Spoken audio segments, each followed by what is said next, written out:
This video contains some graphic and horror content and is not recommended for those who are faint of heart, who have serious health conditions, or are under the age of 14. Viewer discretion is advised. Number 15. Candle Cove. Told through a series of forum posts, Candle Cove began on the horror forums of Icor Falls on March 15, 2009. A person under the name SkyShale033 asks if anyone remembers a children's show called Candle Cove. Several other members soon respond, stating they remember the show and begin to discuss the bizarre plot of what amounts to a rather disturbing television series. The premise was a young girl befriending a group of pirates and the crazy antics they get into. Characters included Pirate Percy, a ragdoll-esque puppet who appears to have bits of other dolls stitched to it, the terrifying Skin Taker, a skeleton who would utter the threat to grind your skin, and Horace Horrible, a monocle-wearing mustache villain and spy for the Skin Taker with a menacing grin. The discussion continues with the writers reminiscing on the more odd and scary moments of the show, even an infamous episode with only screaming for audio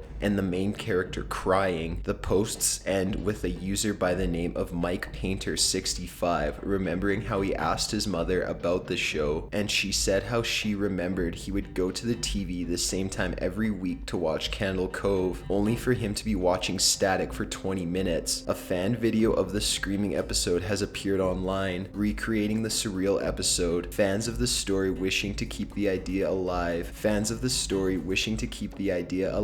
jokingly commented how the video was just static, hopeful to freak out unsuspecting viewers to no end.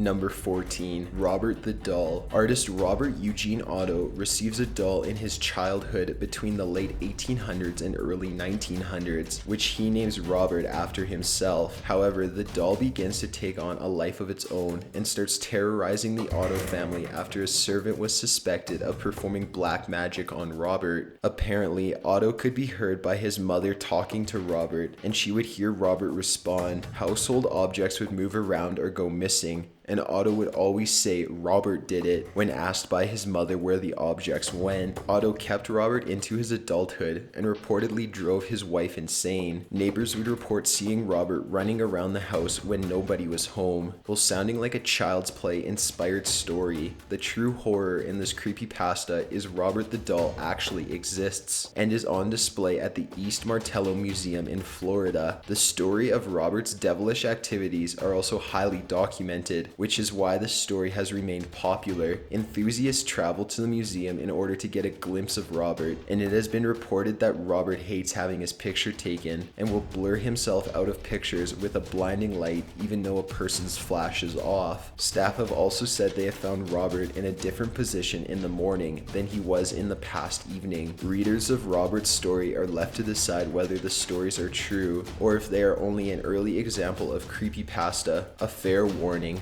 Robert the Doll hates skeptics. Number 13. The portraits. A pure example of the terror creepypastas can provide in a person regardless of the length. Portraits is a short story detailing a hunter lost in the woods coming across a derelict cabin. Upon entering, he finds nobody inside. Night is beginning to fall, so he decides to wait for the occupants to return and explain his story. But hours soon pass and he figures he'll just spend the night there. As he lays down to sleep, he can't help but look up at the portraits all along the walls, staring down at him. He tosses and turns, but can't seem to rid himself of the sight of the haunting portraits, until he finally rolls towards the wall and manages to fall asleep. He is awoken by the morning light and sits up, only to be both puzzled and horrified by the fact there are no portraits on the walls, only windows. Short yet sweet and truly psychological, Portraits plays on a person's fears of becoming lost and alone with darkness approaching.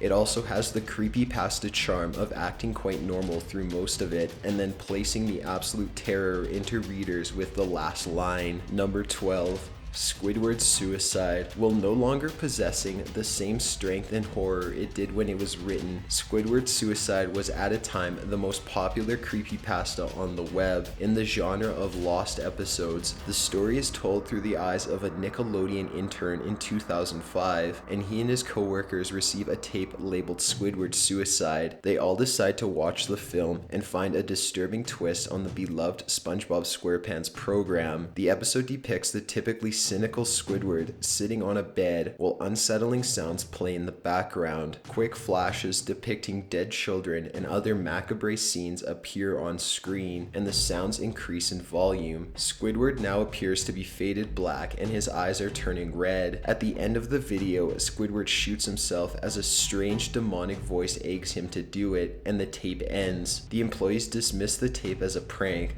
but they check the timestamp and are alarmed to discover it was edited only half a minute before they received the tape. They hand the tape over to authorities, but the investigation quickly turns cold. A video on YouTube has been released depicting the disturbing video, and while rather tame, it is still not for the faint of heart. Number 11, Ted the Caver. Ted and his friends Brad and Joe enjoy exploring caves in their area, and their tale is told through a series of blog posts. Ted explains how he, Brad, and Joe were exploring a cave near their home and came across a very narrow hole they wished to pass through. They drilled a hole large enough for them to fit, but soon things take a bad turn. The group starts hearing disembodied screams and finds strange hieroglyphs on the wall. After exiting the cave, their ordeal only gets worse. The three of them suffer from hallucinations and nightmares of their experiences in the cave. The three men decide to go back to the cave one last time in order to find closure for their psychological trauma, and have opted to bring a gun and knife with them on their last exploration. The blog ends with, "See all of you soon," with a lot of answers. Love, Ted. That was the last anyone heard from Ted, and the blog has not been updated since. The fear behind this story is that of claustrophobia, especially with the amount of photos Ted posts of his experience in the cave itself, showing off the tight passageways they have to cross through. Fear of the dark and becoming trapped are also heavily used, especially since Ted, Brad, and Joe's whereabouts are unknown, and the story is ended ambiguously. Number 10, Quantum Suicide. Less nightmare fuel than in providing a thought experiment which will stay with the reader long after they finish reading the story. A woman becomes tired of her self-perceived mediocrity and decides to end her life. After purchasing a handgun, she writes her family a suicide note and goes off into the woods. She rests at a tree, places the gun in her mouth, and pulls the trigger. However, the hammer falls, but the gun doesn't fire. She tries again and again, but each time results in a misfire,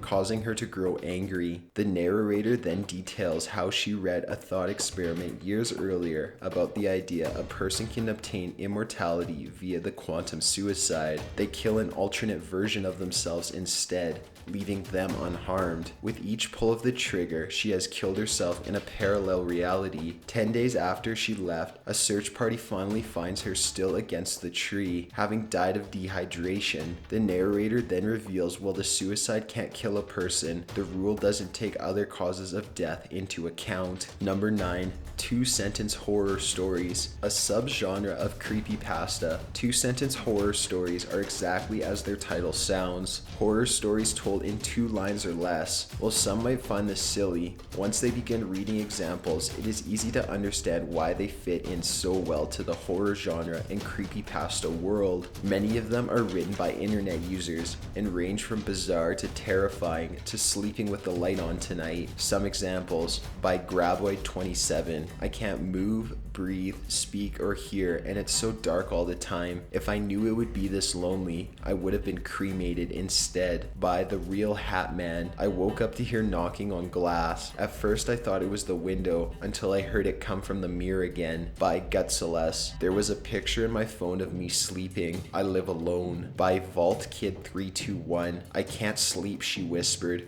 crawling into bed with me. I woke up cold, clutching the dress she was buried in. If any of these pique your interest, it isn't hard to find more with a quick search on the internet. A fair warning, a lot of these are nightmare inducing, and you may wake up in terror with a 2-line story yourself. Number 8, 1999. Similar to Candle Cove, a Canadian man from Calden, Ontario begins posting blog entries talking about a television channel known as Calden Local 21 and details his experiences watching the show Bobby and Mr. Bear's Cellar. Bobby was a man's hand who walked around like a person, and the writer talks about how he only watched a few episodes until one called Playing with Scissors. A hand is seen trapped on the table jerking violently around, while Bobby enters holding scissors and appears to stab the captive hand repeatedly to the point bone is showing. Mr. Bear's Cellar appeared to have a dangled dress as a bear who would interact with children on the show. However, his sinister motives were soon made clear as the episodes progressed, and eventually the broadcasts were shut down by police, though Mr. Bear fled arrest. The man begins to search for the identity of Mr. Bear in hopes of finding justice to the children he murdered and probably molested, and he updates his blog posts every so often. While posts are far and few in between, the entire lore of the story makes it horrifying, playing on the fear of pedophiles and child murder. Number 7, The Keyhole. The enjoyability in this story is its obvious inspiration from gothic horror literature. Keyhole is a short story about a man who checks into a hotel and is advised by the front clerk to under no circumstances peek into or enter the room with no number on it. During the second night of his stay, the man can no longer contain his curiosity and he decides to have a look inside, but the door is locked tight. But he peeks through the keyhole. He is surprised to see a pale woman resting against the wall on the opposite side of the door. The next day, the man once again looks through the keyhole, but only sees a reddish color as if something is blocking the hole. He figures the woman felt she was being spied on and covered the keyhole to prevent this from happening again, and decides to ask the woman at the front desk about it. Upon making his inquiry, the woman sighs with disappointment and asks if he looked through the keyhole, which he confesses to. The woman explains a man murdered his wife in that room and she now haunts it, which is why it is out of bounds. She continues by saying eyewitnesses describe the woman as very pale, except for her bloodshot red eyes. Number 6, Reddit NoSleep. A rather bizarre entry to this list, but this subreddit has earned its place here. NoSleep is a forum section on Reddit where Redditors can post their own horror stories for the masses to read and critique. As of January 2016, the subreddit has over 4 million subscribers, and hundreds, possibly thousands of stories are posted every day. Stories vary in content from paranormal experiences to murder to people reconciling memories of their past. The most terrifying thing about the stories is the effort authors put in to create a sense of believability to them, and they are often written to resemble entries seen on Confessions or Let's Not Meet. The all-time top post is called "I'm a search and rescue officer for the US Forest Service. I have some stories to tell" by Search and Rescue Woods, and is not one but a collection of 6 short stories from a man's experience in the field, from finding missing persons,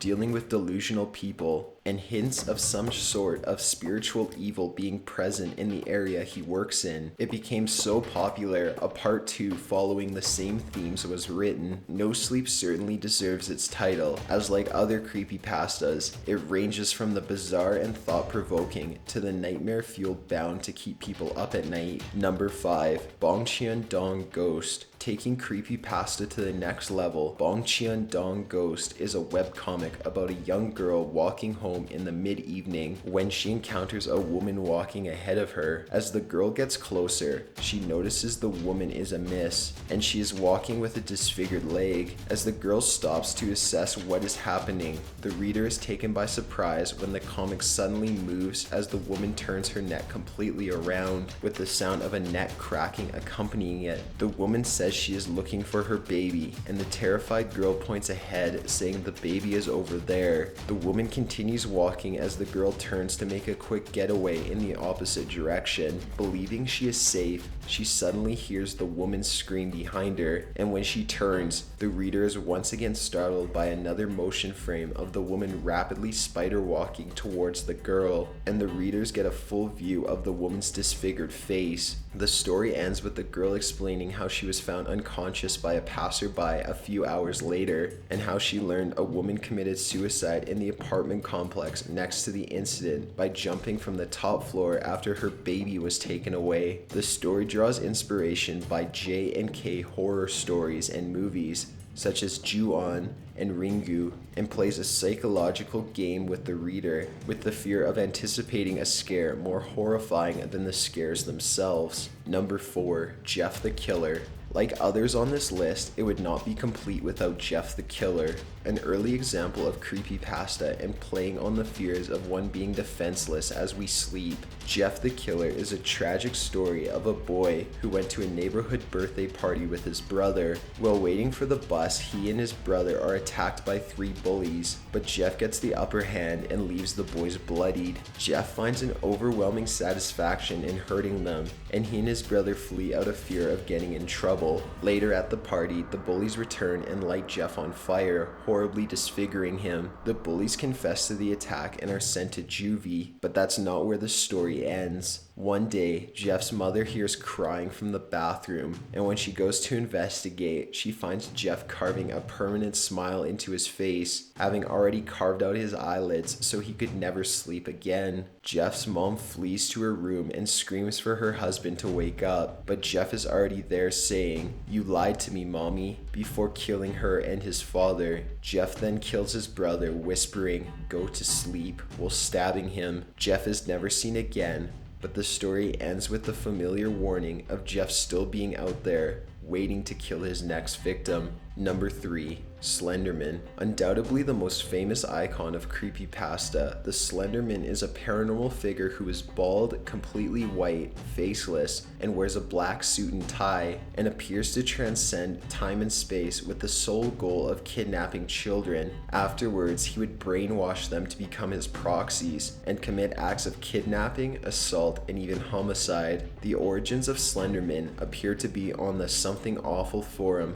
dedicated to making photos paranormal, and were created by Eric Kunsen under the name Victor Surge. Kunsen included fictional quotes from the supposed photographer, which read, quote, "We didn't want to go. We didn't want to kill them, but its persistent silence and outstretched arms horrified and comforted us at the same time." End quote. Kunsen stated he based the Slender Man on a legend he heard about shadow people and the works of H.P. Lovecraft, Zach Parsons, and Stephen King, mainly the novel The Mist. Since the original post, Slender Man has gone beyond viral and has been the subject to a successful game, Slender: The 8 Pages, as well as its sequel, The Arrival, including the highly praised Marble Hornets. Sadly, Slender Man has also been the inspiration for real-life crime, including the attempted murder of a 12-year-old Wisconsin girl by her 2 friends in 2014. Number 2. Normal Porn for Normal People. An intense story, even for creepypasta standards. Normal Porn for Normal People is about a chain letter people receive for the title at your website. Many explore the website and find it is not at all what they expected it to be. The site is full of bizarre videos, including a half-an-hour video of a woman making a peanut butter sandwich, a 5-minute video of an obese man doing mime work,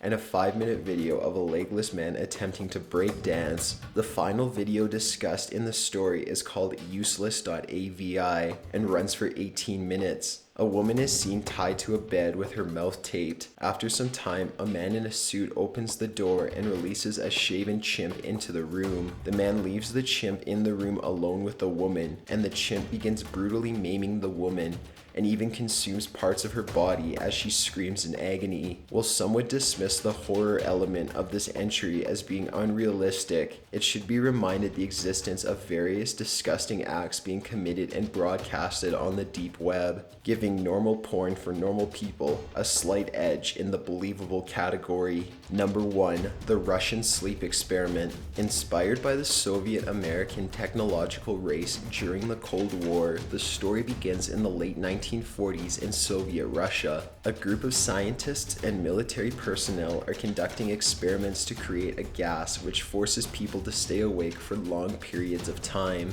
5 political prisoners are forced into a testing chamber as the gas is poured in, and the scientists listen to the progress through microphones placed around the room. After 9 days, one of the prisoners begins screaming non-stop for 3 hours until his voice is diminished to squeaks. The researchers are surprised of the lack of response from the other subjects, and they would instead whisper into the microphones. After the second prisoner began screaming, the rest covered the portholes with their own feces, and the screaming abruptly stopped, along with the whispering. After days without any response, the researchers declare the doors will be opened and all the subjects are to lie on the floor or be shot. They receive the response of, "We no longer want to be free." After much debate, the chambers opened on midnight of the 15th day, and it is discovered 4 of the 5 subjects remain alive, but are now grotesque representations of their previous selves, having brutally mutilated themselves and each other. Several of the subjects die soon after being released after they unwillingly fall asleep. The higher command decides to continue the experiment with the 2 surviving subjects, along with several scientists and military personnel. Before the doors are to be closed, one of the scientists produces a handgun and kills the military commander. As the others flee, he points the gun at the surviving subject and demands to know what he is. The subject declares he is what people hide from when they go to sleep. Distraught, the scientist shoots the subject in the head, and his last words are, "So nearly free." Got an idea for a top 15 video? Be sure to submit it at top15s.net/submit. Be sure to subscribe for future videos. Thanks for watching.